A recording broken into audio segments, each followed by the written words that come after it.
How to Create a Glitch Monologues Season 40 Chapter 4. This is Season 40 of How to Create a Glitch in the Matrix Monologues Episode 4. In this episode, we will be integrating our discussion of topology with decontextualization and binary choices. To start off, rationalization, that is the contextualization of pre-verbalization through the tonic-dominant bond, or even verbalization of impulses, renders impulses topological properties of a consensual field because it integrates them. That is to say, in the translation of impulses into language, they become bonded into the structure of a consensual field. When the tonic-dominant bond is used for economic activity, which is to say that money is provided to facilitate the effectuation of the impulses of the tonic, this represents decontextualization in the hands of the laborer. But it only represents that decontextualization to the extent that it frees the laborer from binary choices between the facilitation of impulses. This may mean that if the laborer avails themselves of the third choice, the decontextualizing choice, then the result is a net loss of contextualization. But that decontextualization is emulsified once the money is used to effectuate impulses according to a binary or non-binary choice.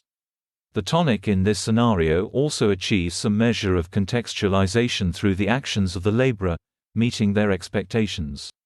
But the alternative is when the tonic achieves some decontextualization by compelling the laborer into a binary choice. To return to the social economy described in much earlier podcasts, confidence is decontextualizing like currency, to the extent it permits evasion of binary choices, and opens up a greater variety of choices. But often confidence is channeled into a particular task, that task contextualizing the experience. Since social contracts represent exchanges of confidence rather than a net gain or loss, the expectations met in accordance with a social contract provides for contextualization.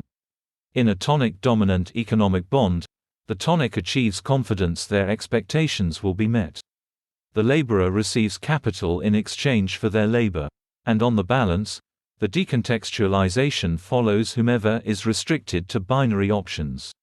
Now, it is true that decontextualization promotes dissonance in the tonic-dominant bond. Over time, this dissonance, or desynchronization, leads to the breakdown of multipolar tonic-dominant bonds. If you imagine a multipolar tonic-dominant bond as like a social orbit, then you can imagine that asynchronization or dissonance manifests in perturbations of the orbit, rather like an object being bumped from a groove.